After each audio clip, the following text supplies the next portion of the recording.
At 2:14 a.m., the mall security cameras caught something they shouldn't have. The feed lasted just 27 seconds before going to static, but what was in those frames shouldn't have been there at all. Security guard James Keller was on his final shift, ready to clock out of a job he hated. But the last thing he did before disappearing forever was review that footage. No one knows what he saw. The tape was sealed by police, then quietly lost. Tonight, we'll piece together his final hours and the moments leading up to the 2:14 a.m. recording. Part 1. The last shift. The Northgate Mall always felt different after midnight. The same place that hummed with chatter, footsteps, and the rustle of shopping bags during the day turned into something else entirely at night. A cavern of shadows and stale air. Fluorescent lights hummed overhead, some flickering in steady, almost nervous rhythms, as though the building itself were uneasy about being awake this late. James Keller sat hunched over the desk in the security control room, sipping lukewarm coffee from a paper cup. The office smelled faintly of burnt dust from the space heater under his chair. He'd been working this job for 14 years, and tonight would be his last shift before early retirement. His locker was already cleaned out. All he had left to do was make it through the next 8 hours and hand in his badge. He checked his watch, 12:47 a.m. Still a long way to go. The other 2 guards had clocked out early, leaving him to cover the rest of the night alone. That wasn't unusual. Budget cuts, skeleton crews, and low-risk hours meant one man could keep an eye on the cameras. James didn't mind. He liked the quiet. Or at least, he used to. But over the past year, the quiet had started feeling wrong. Every so often, a faint metallic clink would echo through the building, even when no one was around. Doors they swore had been locked would be found ajar in the morning. Security footage would sometimes glitch in short bursts, just a few seconds of distortion that erased what had been there before. Most of the time, it was chalked up to old wiring or camera lag. But twice, James had sworn he'd seen something moving just as the picture cut out. The kind of things you didn't put in an official report, because they'd either laugh at you or send you for a drug test. He leaned back in his chair and glanced over the wall of CCTV monitors. 24 cameras covered the mall's main areas: food court, hallways, entrances, parking lot. The feeds rolled in grainy black and white, every screen a different angle of an empty building. He took another sip of coffee, grimaced, and set the cup aside. On the far left monitor, camera 3 showed the silent, darkened food court. Camera 11 was angled toward the atrium escalators, frozen in stillness. Camera 19 scanned the parking lot, where only a few scattered cars sat under dim sodium lamps. It was just another dead, uneventful night. Then James noticed it. Camera 6. Top row, middle screen. The image was darker than usual. It showed a long hallway on the 2nd floor, near the old south wing, a section of the mall that had been sealed off 6 months ago due to structural repairs. The place had been boarded up, and no one was supposed to enter until next year. At first, he thought it was a glitch. The screen fuzzed slightly, static crawling up from the bottom like snow on an old TV. But behind the distortion, he could see movement. Something was standing there. James narrowed his eyes, leaning closer to the monitor. The figure was barely visible, a faint silhouette at the far end of the corridor. It didn't move like a shopper, didn't even seem to sway like someone shifting their weight. It was still, completely still. The hairs on James's arms prickled. He glanced down at the roster. No maintenance scheduled, no contractors, and the south wing was under lock and key. Still staring at the figure, James reached for the joystick that controlled the camera pan. He zoomed in, slowly, carefully, until the frame tightened around the end of the hallway. It was a person, or at least, it looked like one. Tall, with long arms hanging at its sides. No face he could make out. Just a dark outline against the even darker backdrop of the boarded corridor. James checked the time, 1:09 a.m. A faint pop of static flashed across the monitor, just for a second. When the image returned, the figure was closer. It hadn't walked. He would have seen it. It had just shifted, like skipping a frame in a film. One moment far away, the next noticeably nearer. James's heartbeat ticked up. His eyes darted to the feed labels. Camera 6 was definitely in the closed section. No one should be there. He reached for his radio. Northgate security to maintenance, he said. Silence. Not even static. The line was dead. James set the radio down, never taking his eyes off the monitor. He watched the figure, looking for the slightest movement. And then it moved. Not forward, not sideways. The head tilted, slow and deliberate. And the tilt wasn't toward the hallway's end, or toward the boarded walls. It was toward the camera itself. Toward him. Part 2. Camera 6. James sat frozen in his chair, the bluish glow of the monitor painting his face in cold light. The figure on camera 6 didn't just look toward the camera. It felt like it was looking through it, right into the security room. Its head was cocked at a perfect, unnatural angle, unmoving except for the faint shimmer of static washing over the feed. He swallowed, his throat dry. The south wing had been locked up for months. The access door was bolted and sealed from the inside with heavy plywood. The only way in was through a key that he didn't have, one that was locked in the building manager's office. So how the hell was anyone in there? James tapped the joystick to zoom further in. The camera responded sluggishly, the image sharpening just enough to make the shape clearer. The outline was human, but wrong. Shoulders slightly too broad, arms just a little too long, head shape off. The shadows clung to it, as if the darkness wanted to keep it hidden. Then, static. 3 seconds of pure white snow on the screen. When the picture came back, James's heart gave a single, hard thud. The figure was closer again. It now stood in the middle of the hallway, maybe 15 feet from the boarded doorway. And though the feed was silent, James swore he could feel the sound of its breathing, heavy and slow, in the room with him. He reached for his radio again. Maintenance. This is Keller in security. I've got a possible intruder in the south wing. Anyone copy? Nothing. James's stomach tightened. He set the radio down and flicked the switch to cycle through other camera angles of the south wing, hoping to catch it from a different view. But each feed was the same. Boarded corridor, empty frame. Except for camera 6. And on camera 6, the figure had taken another step forward. Jesus, James muttered under his breath. He tried the PA system, the overhead speakers that could play recorded announcements or allow him to speak directly into the building. He pressed the mic. You're trespassing in a restricted area. Leave now, or security will be dispatched. His voice echoed faintly from the monitor's speakers, as though the sound was being swallowed by the walls themselves. The figure didn't move. But then, something else happened. The camera shifted. Not mechanically, not a pan or tilt. The angle of the shot changed, as if the lens itself had been picked up and moved a few inches to the left. James froze. Security cameras didn't do that. They were bolted to the wall. The figure took one slow step closer, and the picture quality seemed to degrade with each movement. Sharp edges smearing, the hallway bending subtly like heat haze. James's skin prickled. He flicked over to camera 7, the feed for the service corridor outside the south wing. Empty. Perfectly still. Not even a shadow under the door. But when he flipped back to camera 6, the figure's head wasn't tilted anymore.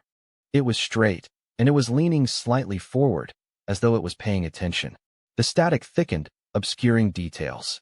James adjusted the brightness, but the interference only worsened, blotching out parts of the image. In one patch of distortion near the head, the pixels warped, and for just a fraction of a second, he saw something like a face. Not his face exactly, but close enough that his breath caught in his chest. James pushed back from the desk. The old office chair creaked in protest. His pulse was in his ears now. There was only one way to know for sure what, or who, was in that hallway. He would have to check in person.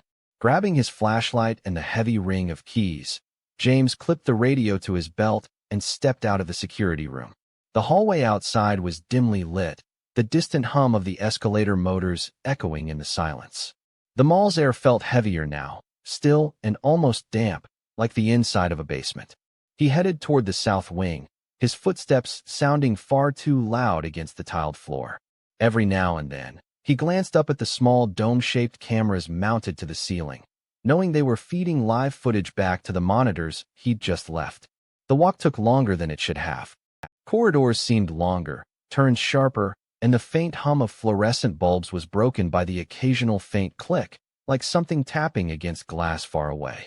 When he finally reached the barricaded door to the south wing, James stopped. The plywood was still in place, bolted in with thick screws. The air here was noticeably cooler, as if the sealed hallway were breathing out frost. He reached out and touched the board. It was cold. His flashlight beam swept over it, and then something knocked back. A single, solid thump from the other side. James jerked his hand away, heart slamming in his chest. He stepped back, unsure if he'd imagined it. Then the sound came again. 2 knocks. Slow. Deliberate. He reached for his radio, lifting it to his mouth, and froze. From the tiny speaker, he heard his own voice. Not Liv. Not what he was saying now, but repeating words he hadn't spoken yet. Come in if you're there. Hello? Keller to control room. Static swallowed the rest. Part 3. The patrol. The radio hissed softly in James's grip, his own recorded voice fading into static. For a long moment, he just stood there, staring at the plywood barrier to the south wing. It didn't make sense. Not the knocks. Not the voice. And certainly not the fact that the plywood in front of him, which should have been secured with 4 industrial bolts, now had a gap. It wasn't big. Maybe 2 inches wide, just enough for him to see darkness behind it. The edges of the wood were splintered, as though something had pushed from the other side. James's flashlight beam slid into the gap. The light was swallowed almost instantly, as if the hallway beyond was deeper than it should have been. He caught a glimpse of something pale in the blackness, like a wall or a shape, but it vanished as quickly as he found it. His breath hung in the air now, visible in the cold. One by one, James undid the bolts. The metal was ice-cold under his fingers. The last bolt clanged to the floor, the sound unnervingly loud in the stillness. He pressed against the plywood, expecting weight. Resistance. Anything. It swung inward easily, with a creak that echoed like it came from much farther away. The south wing hallway stretched out before him. Except, it wasn't exactly the hallway he remembered. When he'd last been here months ago, it had been a short, straight corridor leading to a cluster of closed storefronts. Now it seemed longer. The floor tiles were cracked in places, and there was a thin layer of dust over everything. Dust that hadn't been disturbed in years. His flashlight beam swept over old signage. Carlson's shoes, closing sale, Electromart, Wendy's books gifts. These stores had been torn down in the early 2000s. And yet here they were. James's skin prickled. Somewhere deep in the hall, a faint, rhythmic sound began. A slow scrape. Pause, scrape, pause, as if something were dragging along the floor. He called out, "Security. Identify yourself." No answer. Just that steady scraping, moving somewhere ahead of him. He stepped inside, the plywood swinging shut behind him with a soft click. The sound made him glance back, and his stomach tightened. The gap between the wood and the frame was gone. The plywood now sat flush, as if bolted shut again from the other side. He was sealed in. James forced himself to keep moving. His flashlight swept across dead storefront windows, most of them covered in thick dust. In one, he thought he saw movement, just a shadow shifting in the reflection, but when he looked directly, there was nothing.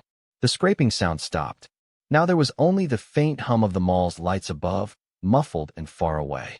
He realized the ceiling here was higher than it should be, arching into darkness.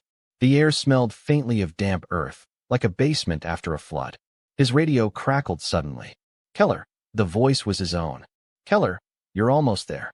The words were wrong. Flat, like they'd been pieced together from different recordings of him. James froze. "Almost where?" he asked. No response. Just a faint, slow breathing.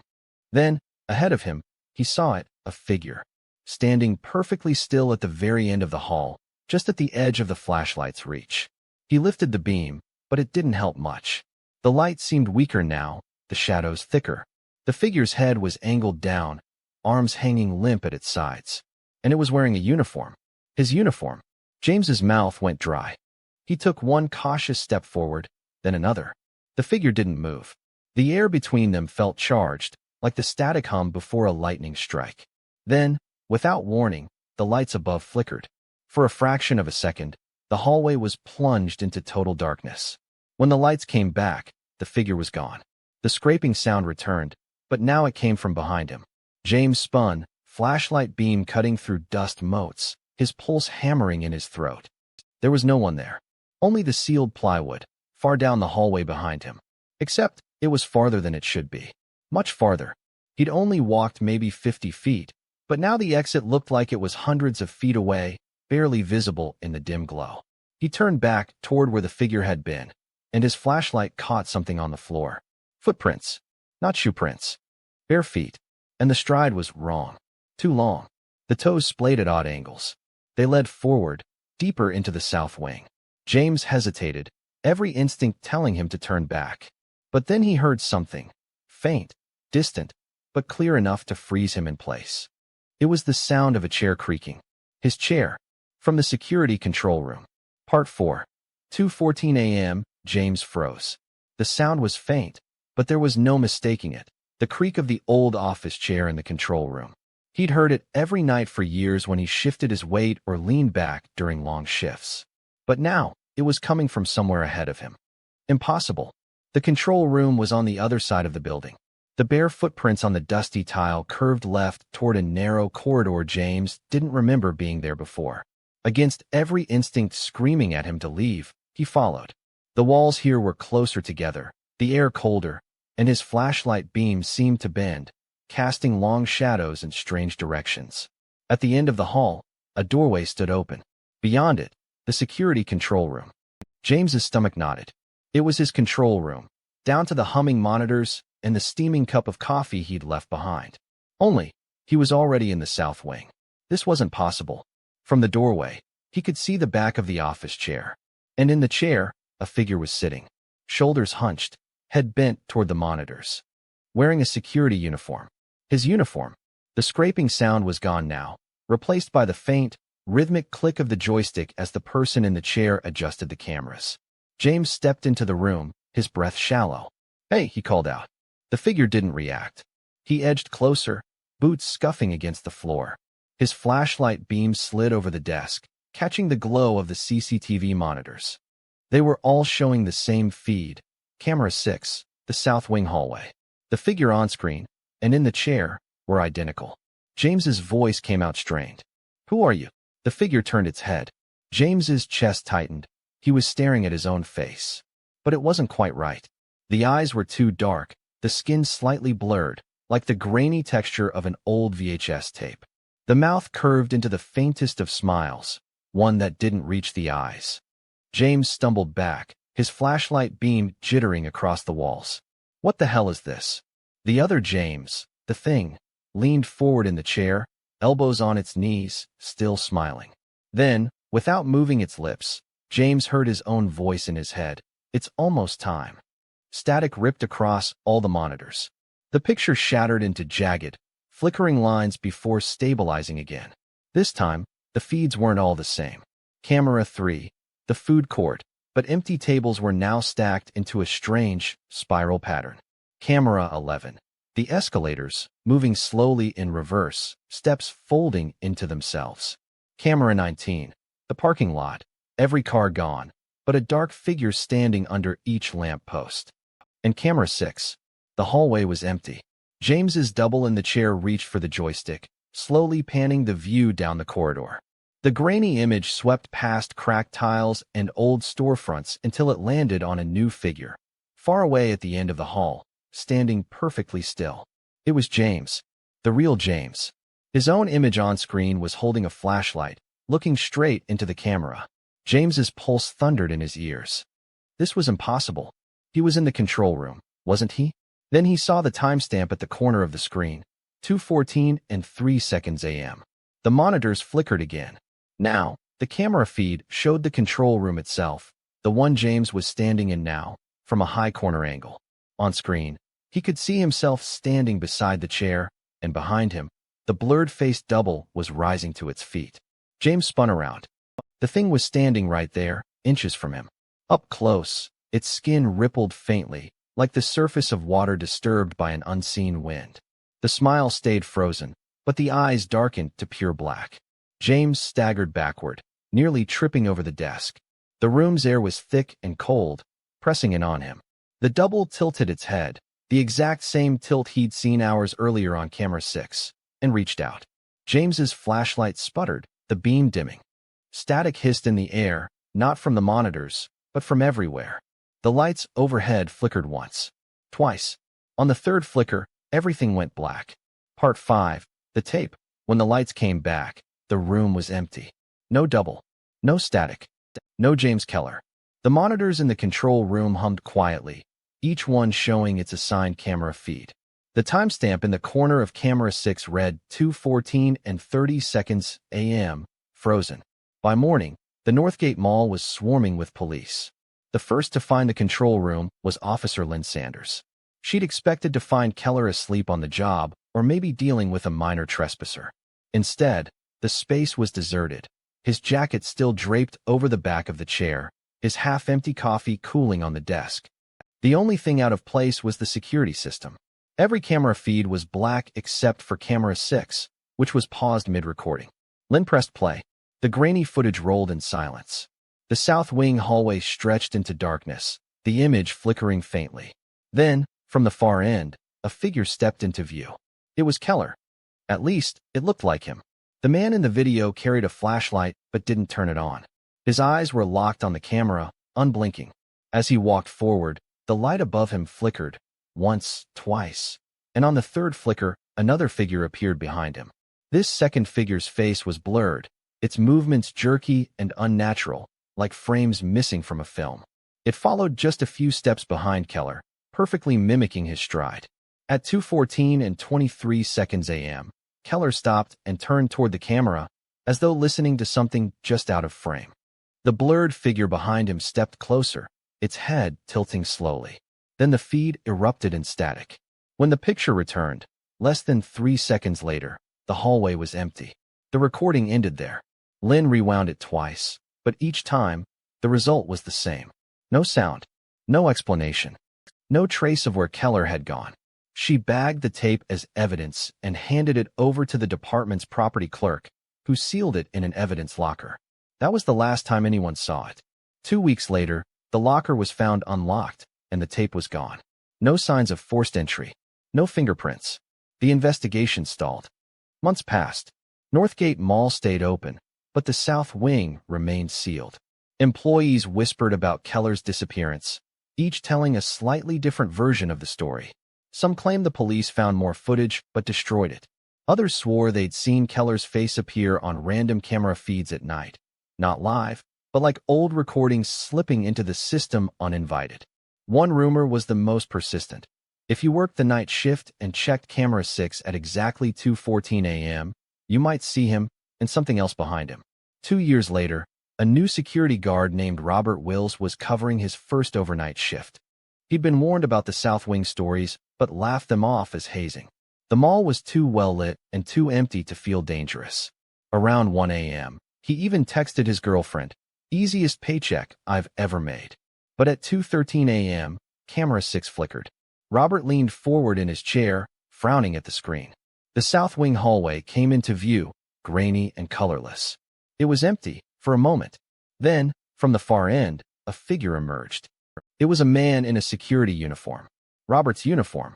The man on the screen walked toward the camera, his face obscured by shadow.